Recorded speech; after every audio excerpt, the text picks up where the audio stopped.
માણસ જ્યારે છેલ્લી ઘડીએ બેઠો હોય ને અને અંતિમ સમય હોય ત્યારે એની ભૂલો એને યાદ આવે. પણ અંતિમ સમયે ભૂલોને યાદ કરવા કરતા ભગવાનની જીવનમાં રહેલી કૃપાઓને યાદ કરવી જોઈએ. જ્યારે માણસે બહુ પાપ કર્યા હોય ને ત્યારે છેલ્લી ઘડીએ પાપ યાદ આવે. મેં આ ખોટું કર્યું, આ ખોટું કર્યું, આ ખોટું કર્યું. પણ જેના ઉપર ઠાકોરજીની કૃપા રહી હોય અને જેના હાથે સેવા અને સત્સંગ થયા હોય ને એને અંતિમ સમયમાં ભગવાનની થયેલી જીવનમાં કૃપાઓ યાદ આવે કે પ્રભુએ કેવી કૃપા મારા ઉપર કરી. આ સાધારણ જીવને કેવા કેવા લાભ એમણે જીવનમાં આપ્યા. મને એમને કથાઓ કરાવી, મને એમને સત્સંગ કરાવ્યા, મને એમને મનોરથો કરાવ્યા, મને એમને યાત્રાઓ કરાવી, મને ગુરુનું સાનિધ્ય આપ્યું, મને વૈષ્ણવનો સંગ આપ્યો. પ્રભુની કૃપા જેના પર હોય ને એને અંત સમયમાં ભગવાનની કૃપાનું સ્મરણ થાય. વિષ્ણુજીને ભગવાનની કૃપાનું સ્મરણ થઈ રહ્યું. હે પ્રભુ, આખી જિંદગી તારું નામ લઈશ, તારી સેવા કરીશ, પણ છેલ્લી ઘડીએ જ્યારે મને મારી આંખો ઉપર મારો વશ નહીં હોય, મારા મન ઉપર મારું વશ નહીં હોય, મારી જીવા ઉપર મારો વશ નહીં હોય, મારા દેહ ઉપર મારો વશ નહીં હોય, એવા સમયે પ્રભુ મારી જીવા ઉપર તું આવીને બેસી જજે. મારી છેલ્લી ઘડી તું સાચવી લેજે. છેલ્લી ઘડી મનુષ્યની એવી હોય કે જ્યારે પોતાના દેહ ઉપર પોતાનો વશ ન રહે, પરાધીન થઈ જાય મનુષ્ય. પણ જેને આખી જિંદગી ભગવાનને સાચવ્યા હોય ને એની છેલ્લી ઘડી ભગવાન સાચવી લેતો હોય. એ તમારી અધોગતિ નહીં થવા દે. ભરોસો રાખજો એના ઉપર. એ આંખની સામે આવીને ઉભો રહી જાય. પ્રભુ અંત સમયે જેને ભાગવત સાંભળી છે એનો ક્યારે બગડવો. એક વસ્તુ યાદ રાખજો, ભાગવત તમને હું સંભળાવી નથી રહ્યો પણ તમારા હૃદયમાં વાવી રહ્યો છું. કારણ કે જયારે છેલ્લી ઘડી આવશે ને ત્યારે એમાં લાગેલા ફળ એ તમને ભગવાન રૂપે પ્રાપ્ત થશે. સાંભળેલું તો ભૂલી જવાય, વાવેલું ઉગી નીકળે. અને સાચા અર્થમાં જયારે સમય આવે ત્યારે ઉગીને નીકળે ને એ જ સાચું ધન કહેવાય. આ ભાગવતજીનું શ્રવણ નથી, રસપાન કહીએ છીએ આપણે. શું કે ભાગવત રસપાન? કારણ કે શ્રવણ તો કેવલ કર્ણેન્દ્રિયનો વિષય છે, પણ રસપાન તો રૂવાડાથી કરવામાં, રોમ રોમથી કરવામાં. ચિત્ત લાગ્યું ભગવાનના ચરણોમાં અને શ્રી ભીષ્મજી ભગવાનના ચરણારવિંદને પ્રાપ્ત થયા. બોલીએ ભીષ્મજી મહારાજ કી જય. ભીષ્મજીની સદગતિ થઈ છે. ભગવાન પધાર્યા છે દ્વારિકા અને બહુ મોટો ઉત્સવ દ્વારિકામાં થયો. ઘણા સમયથી પ્રતીક્ષા કરતા હતા દ્વારિકા વાસીઓ. અને જ્યાં પ્રભુ પધાર્યા અને સુંદર દુંદુભીઓના નાદ થયા છે, મંગળ કળશો ભરાયા છે અને ચોક ભર્યા છે, પ્રભુના સ્વાગત કર્યા છે. પ્રભુ પધાર્યા દ્વારિકાના મહેલમાં. વસુદેવ અને દેવકીજીને જઈને વંદન કર્યા છે. આપણે ત્યાં એટલે જ જ્યારે પણ કોઈ શુભ કાર્ય કરવા જાઓ યા શુભ કાર્ય કરીને આવો, વડીલોના આશીર્વાદ જરૂર લેવા. કારણ કે વસ્તુ મળી જવાથી જ સફળતા નથી થતી. આશીર્વાદ હોય તો વસ્તુના સદુપયોગ કરવાનું મનમાં સૂજે. નહીં તો એ જ સુખના સાધનો પતનના કારણ બની જાય. એટલે સમયે સમયે સંજોગે સંજોગે વડીલોના આશીર્વાદ લેતા રહે.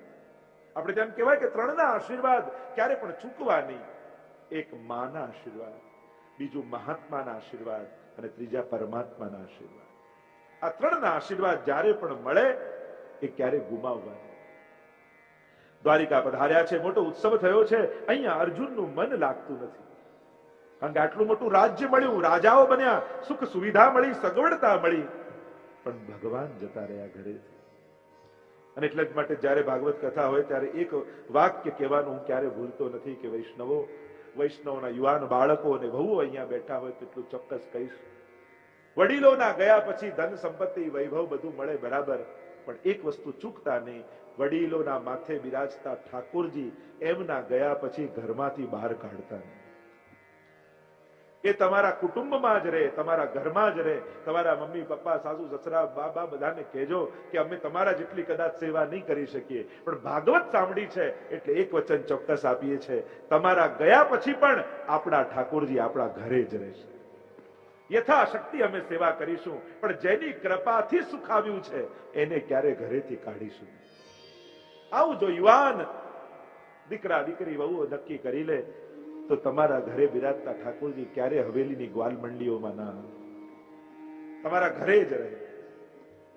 અર્જુનને આનંદ થતો નથી, કારણ કે અર્જુનનો આનંદ તો કૃષ્ણ છે. યુધિષ્ઠિરને કહેવા લાગ્યા કે મોટા ભાઈ, બધું જ મળ્યું બરાબર, પણ ભગવાન ઘરેથી ગયા, ચિત્તમાં આનંદ થતો નથી. તમે જો આજ્ઞા આપો તો હું દ્વારિકા જાઉં, ભગવાન જોડે થોડા દિવસ રહીને આવું. આજ્ઞા લીધી ને અર્જુન તો ગયા દ્વારિકા. અહીંયા અમંગલના એંધાણ દેખાય છે યુધિષ્ઠિર. કેટલાક અમંગલના સંકેતો દેખાઈ રહ્યા છે. ઘણી ઘટનાઓ એમ બને, આપણને લાગે કંઈક અજુગતું થવાનું છે, કંઈક સારું થવાનું હોય તો સંકેતો મળે. યુધિષ્ઠિરનું મન ઉદ્વેગિત છે. આટલો સમય થઈ ગયો, હજી અર્જુન પાછો નથી આવ્યો. અહીંયા ધૃતરાષ્ટ્ર પાંડવોની સાથે રહે છે અને પાંડવોના સંસ્કારો છે. રોજ પગે લાગવા માટે ધૃતરાષ્ટ્ર અને ગાંધારી પાસે જાય છે. સંસ્કારો છે. કેટલા ઉપાયો કર્યા હતા પાંડવોને મારવાના, આજ ધૃતરાષ્ટ્ર. પણ આજે હવે બીજો કોઈ છૂટકો નથી, જે પાંડવોના વડીલ બનીને રહે છે. વિદુરજીને થયું કે આ બરાબર નથી થઈ રહ્યું. આવ્યા ધૃતરાષ્ટ્ર પાસે ને કહેવા લાગ્યા, કારણ કે થયું કે આને સમજાવવાથી નહીં સમજે, એટલે કઠોર શબ્દોના પ્રયોગ કરીએ જેથી મનમાં ચોટ લાગે. અને વિદુરજીએ કહ્યું કે એક શ્વાન કોઈના ઓટલા ઉપર એના ટુકડા ખાઈને પડ્યો રે, એમ તમે પાંડવોના ટુકડા ખાઈને એમના ઓટલે પડ્યા છે. ચોટ લાગી મનમાં. અરે નાના, પાંડવો તો કેટલું અમારું માન રાખે, સન્માન રાખે, આ બધું રાખે, એ બધું બરાબર. આજ પાંડવોને મારવા તમે કટિબદ્ધ થયા હતા, ભૂલી ગયા? એ માન આપે છે, એમના સંસ્કાર છે, તમારો અધિકાર નથી. હવે તો સમજો, હવે તો આંખ ખોલો. અને જ્યારે કોઈ મહાપુરુષના મુખે આ વચન સાંભળ્યા ને, કાંઈક આંખ ઉઘડી અને એકાંત પામી ઘર છોડીને ધૃતરાષ્ટ્ર અને ગાંધારી નીકળી ગયા. દાવાગ્નિ લાગ્યો જંગલમાં અને ઉદ્ધાર થઈ ગયો. યુધિષ્ઠિર સવારના સમયે નિત્યના ક્રમ પ્રમાણે પગે લાગવા આવ્યા અને જોયું તો ઘરમાં કોઈ વડીલ નથી. અને જે ઘરમાં વડીલ ન હોય એ ઘર એક પ્રકારથી જોવા જાઓ તો ખાલી લાગે. એની સમૃદ્ધિ, એની રોનક એના વડીલો છે. આપણે તો અમુક સંકેતો છે કે ભાગ્યશાળી વ્યક્તિ કોણ, નસીબ વાળો માણસ કોણ, એમ જેને કહેવાય કે આ ખરેખર ભાગ્યશાળી. એનું પહેલું ચિહ્ન છે જેના ઘરમાં માતા પિતા હોય અને માતા પિતાના આશીર્વાદ જેને રોજ મળતા હોય, એ ભાગ્યશાળી વ્યક્તિનું પહેલું ચિહ્ન છે. એ નસીબ વાળો. બીજું, નસીબ વાળો કોણ? બીજો સંકેત એ કે જેના ઘરમાં ઓછામાં ઓછી યા કમથી કમ એક દીકરી હોય, એ ભાગ્યશાળી વ્યક્તિ છે. ત્રીજું, નસીબ વાળો એ છે, ભાગ્યશાળી એ છે, કૃપાપાત્ર ભગવાનનો એ કહેવાય કે જેને સંકટમાં પણ ભગવાનની કૃપાના દર્શન થતા હોય ને, એના ઉપર માનવું કે ઠાકોરજીની કૃપા છે. ભાગ્યશાળી. ગમે તેવો સંકટ હોય છતાં એને સંકટમાં કૃપા દેખાય, એ ભાગ્યશાળી. ચોથું ભાગ્યશાળીનું લક્ષણ, જેની સંતતિ એના કયામાં હોય, એ નસીબ વાળો છે.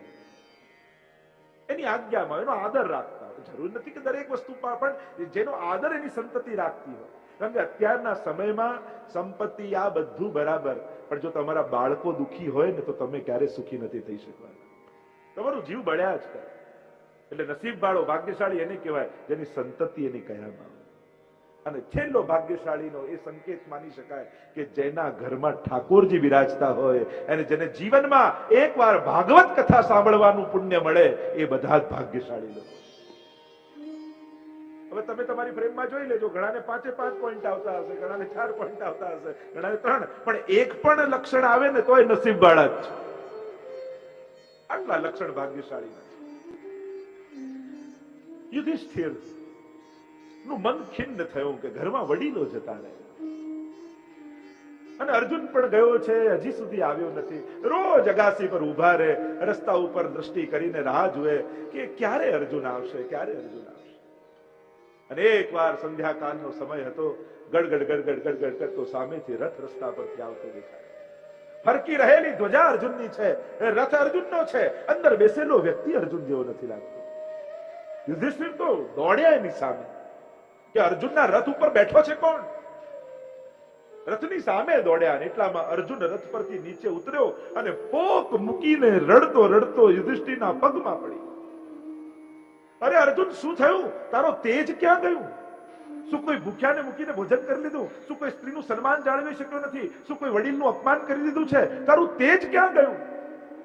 અને રડતા રડતા અર્જુને કહ્યું કે અર્જુનનું તેજ તો કૃષ્ણ હતા.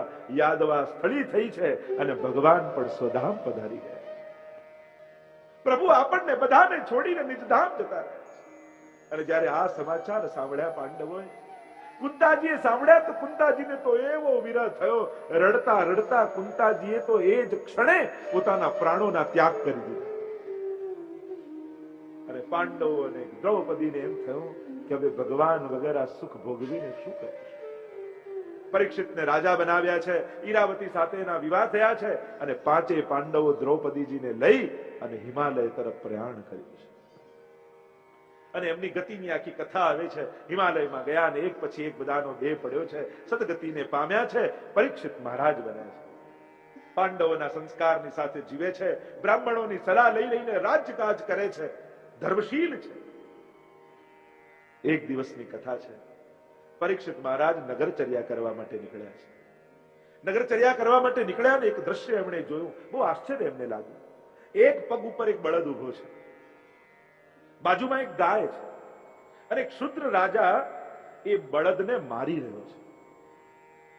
અને બળદની આ દુર્દશા જોઈ પેલી ગાય બાજુમાં ઊભી છે એ રડી રહી છે. તુરંત જઈને પરીક્ષિતને થયું કે મારા રાજ્યમાં આવું પાપ. તુરંત રાજાને બંદી બનાવ્યો, કેદ કર્યો ને પૂછ્યું, તું છે કોણ જે આવું પાપ મારા રાજ્યમાં કરે છે? ત્યારે પેલા રાજાએ બે હાથ જોડીને કહ્યું, હું કલયુગ છું. ભગવાન સ્વધામ પધારી ગયા એટલે હવે મારો સમય આવ્યો. મહારાજ, આપ વ્યક્તિઓને રોકી શકો, કાળને ન રોકી શકો. હવે કલયુગનો સમય આવ્યો છે, પણ તું મારા રાજ્યમાં ન રહી શકે. મહારાજ, હું આપના શરણે આવ્યો છું, અને શરણાગતની રક્ષા કરવી રાજાનો ધર્મ છે. મને રહેવાના સ્થાન આપો, હું આપના શરણમાં રહેવા માંગુ છું. રાજા પણ સારગ્રહી હતો. પરીક્ષિત મહારાજે જોયું કે કલયુગમાં બધા જ દુર્ગુણ છે, પણ એક સદગુણ એવો છે કે યત ફલમ નાસ્તિ તપસા ન યોગે સમાધિનામ તત ફલમ લભતે સમ્યક કલૌ કેશવ કીર્તના.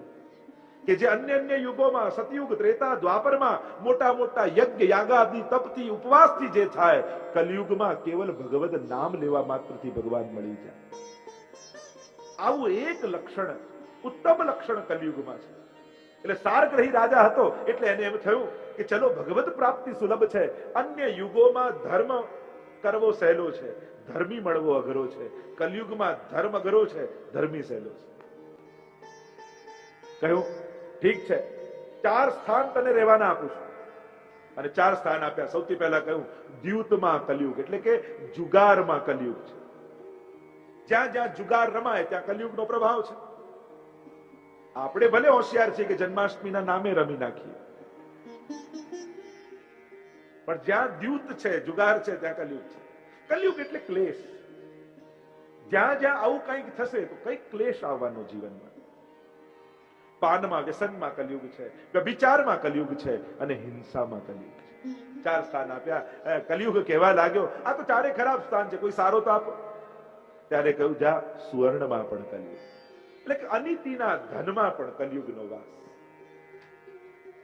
આમ 5 સ્થાન કલયુગના આપ્યા. આ તો છે ને કળીનો યુગ, કળીનો યુગ છે. એટલે કે આપણું હૃદય રૂપી કમળ કળી રૂપે છે. આ તો મહાપ્રભુજી રૂપ સૂરજ ઉગે તો કળી ખીલે. એટલે તો કહું, જબલક યમુના ગાય ગોવર્ધન, જબલક ગોકુલ ગાંવ ગુસાઈ, તબલક કલયુગ નહીં. જબલક ભાગવત કથા રસ, તબલક કલયુગ નહીં. જ્યાં સુધી જીવ ભાગવતના આશ્રયમાં છે ત્યાં સુધી કલયુગ એનું કંઈ બગાડી શકતો નથી. 5 સ્થાન આપ્યા, રાજા પાછા ગયા છે. આ બળદ બીજું કોઈ નતું, ધર્મ પોતે હતું. 4 ચરણ બળદના ધર્મના કયા, તપ, પવિત્રતા, દયા અને સત્ય 3 તૂટી ગયા છે, એક પર ઉભો છે. અને જે રડી રહી છે ગાય બીજું કોઈ નથી. ધર્મની દુર્દશા જોઈ આ પૃથ્વી છે, જે ગાયનું રૂપ ધારણ કરીને રડી રહી છે. ધર્મની દુર્દશા થાય ત્યારે પૃથ્વીને દુઃખ થાય છે. પૃથ્વીને ભાર માણસોનો નથી લાગતો, પૃથ્વીને ભાર પાપનો લાગે છે. એટલે પૃથ્વીનો ભાર ઘટાડવો હોય ને, પાપ ઓછું કરો. જેટલું પાપ ઘટશે અત્યારે આપણે ભલે ગ્લોબલ વોર્મિંગ ને આ બધું કહીએ છીએ, એનો ઉત્તમ ઉપાય ભાગવતજી આપે છે કે પાપ ઘટાડો. પાપ ઘટશે તો આપમેળે બધું વ્યવસ્થિત ચાલશે. આમ 5 સ્થાન આપ્યા છે. એકવાર રાજા પાછા પોતાના મહેલમાં ગયા અને થયું કે બધા આટલા સમય રાજા બને થયો ને મેં મારું તુષાખાનું તો જોયું જ નથી, મારો ખજાનો તો જોયો જ નથી. એમ કરીને પ્રવેશ કરે છે રાજા તોષાખાનામાં અને જુએ, ખોલ્યું તો અનેક રત્નોના હાર, માળા, કુંડલ, મુગટો પડ્યા છે. અને બધાને જોતા જોતા પરીક્ષિત મહારાજની એક મુગટ ઉપર દ્રષ્ટિ ગઈ. અરે આટલો સુંદર મુગટ, હું ચક્રવર્તી રાજા છું, આવો મુગટ તો મારા મસ્તક ઉપર કેવો શોભે. એ મુગટ હતો જરાસંઘનો. જ્યારે રાજસુ યજ્ઞ કરવો હતો ત્યારે ભગવાન ભીમ અને અર્જુનને લઈને જરાસંઘ સાથે યુદ્ધ કરવા ગયા હતા અને એને હરાવ્યો. એના વિજયના પ્રતીક રૂપે ભીમે મુગટ લીધો. ભગવાને કહ્યું કે આ મુગટ ન લઈશ, આ અનિતિનું ધન છે, પહેરવું ક્યાં છે, આ તો રાખીશ. આને જોઈ જોઈને યાદ કરીશ કે હું કેવો જીત્યો છું. ભગવાને ના પાડી છતાંય માન્યા નહીં. અનિતિનું ધન કોઈ પણ રસ્તે આવ્યું એ એનો રસ્તો ગોતી લે છે. પડ્યો છે મુગટ, રાજાને પહેરવાની ઈચ્છા થઈ. મુગટ લઈને જ્યાં માથે પે ધર્યો અને કલિયુગને અવસર મળ્યો, અનિતિના ધનમાં પણ મારો વાસ. એ જ ક્ષણે રાજાના માથે ચડી ગયો. અને જ્યાં કલિયુગ માથે આવ્યો એટલે રાજાને એમ થયું કે બધા રાજાઓ તો કેવા શિકાર કરવા જાય, હું તો ક્યારે જતો જ નથી. રાજા તરીકેનો થોડો વૈભવ તો હોવો જોઈએ ને, લાવ આજે શિકાર કરવા જાઉં. અનિતિનું ધન આવ્યું તો હિંસા કરવાની ઈચ્છા થઈ. કહ્યું ને કે એક ડગલું ચડો, બીજાની ઈચ્છા થાય અને 2 પાપને સંતાડવા ત્રીજું કરવું પડે. પછી તો શૃંખલાઓ થવા લાગે પાપ. હિંસા કરવાની ઈચ્છા થઈ. નીકળ્યા અશ્વ પર સવાર થઈને અને વનમાં જ્યાં શિકાર કરવા માટે નીકળ્યા. રસ્તાઓ બધા પ્રધાનો ભૂલી ગયા, ક્યાંક સિપાહીઓ ગયા, ક્યાંક પ્રધાનો ગયા. રાજા રસ્તો ભૂલ્યા, ભટક્યા. આખો દિવસ જંગલમાં ફરે રાખ્યું પણ ક્યાંય રસ્તો ન મળ્યો. ભૂખ્યા તરસ્યા થયા છે મહારાજ.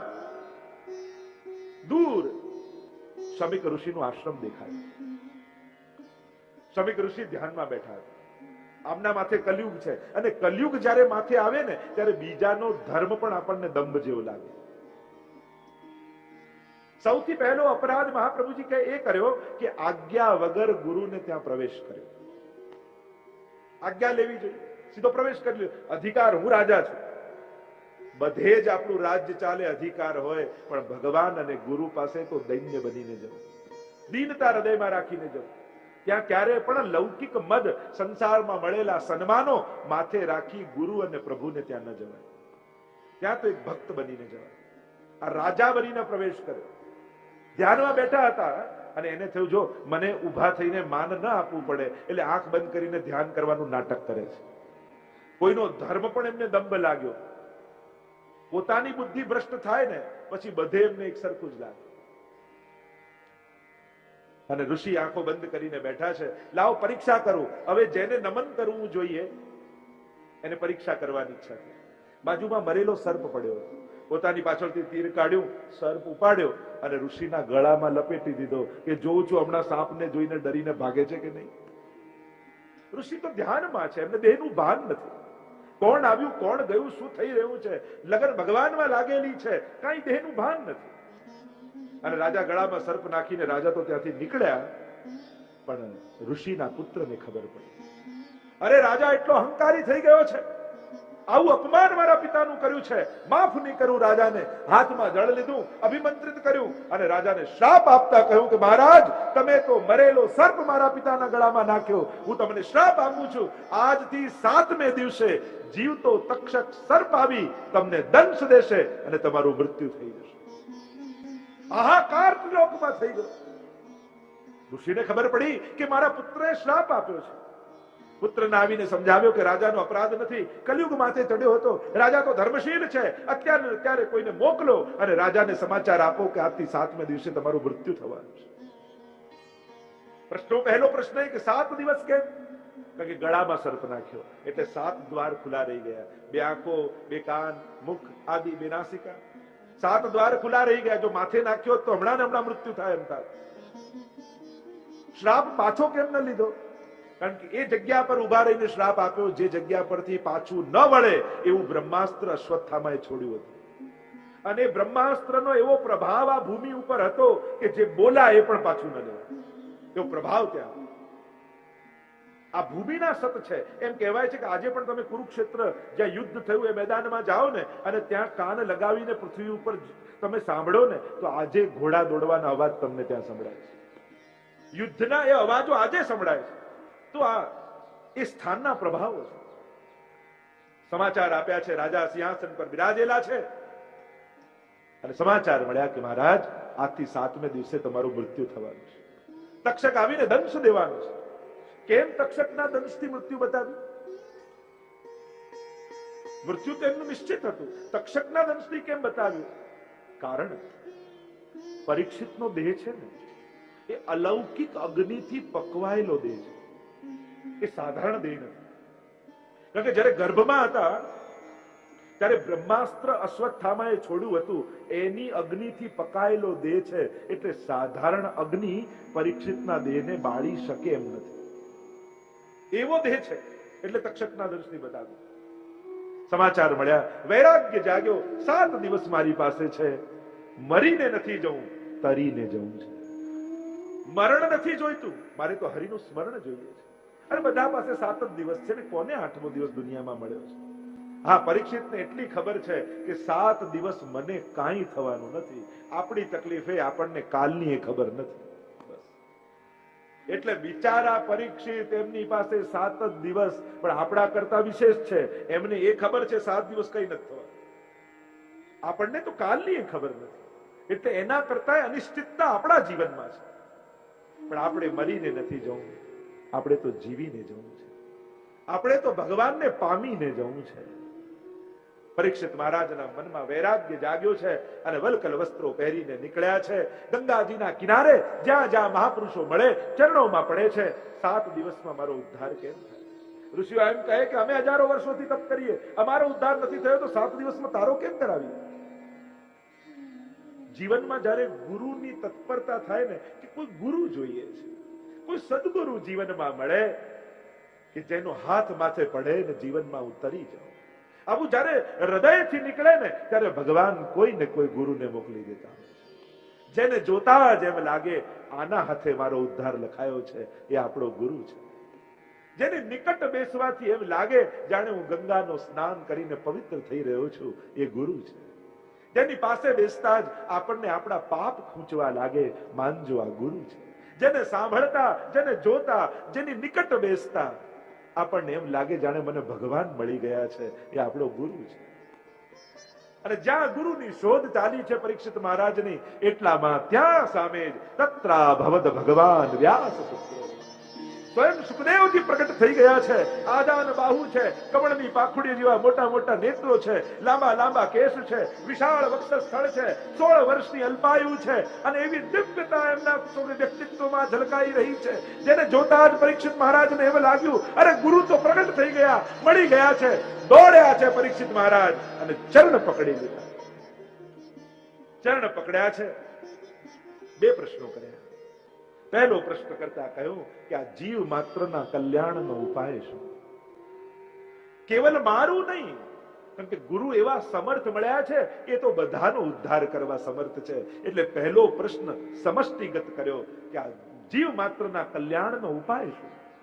और दूसरा प्रश्न किया જેનું મૃત્યુ નિકટ હોય એને શું કરવું જોઈએ?